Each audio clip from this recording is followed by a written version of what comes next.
ಇನ್ನು ಬೀದರ್ ಪೊಲೀಸರು ಭರ್ಜರಿ ಕಾರ್ಯಾಚರಣೆ ನಡೆಸಿ ಬರೋಬ್ಬರಿ 3 ಕೋಟಿಗೂ ಅಧಿಕ ಮೌಲ್ಯದ ಗಾಂಜಾವನ್ನು ಜಪ್ತಿ ಮಾಡಿದ್ದಾರೆ.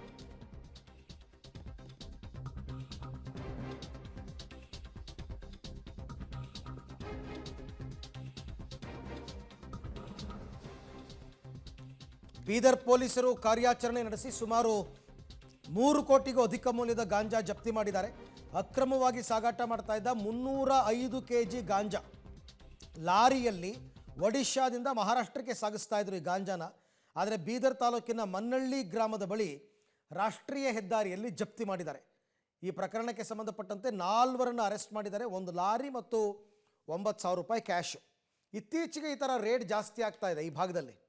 ಆದರೆ ಇದು ಕರ್ನಾಟಕಕ್ಕೆ ಸಂಬಂಧಪಟ್ಟಿದ್ದಲ್ಲ.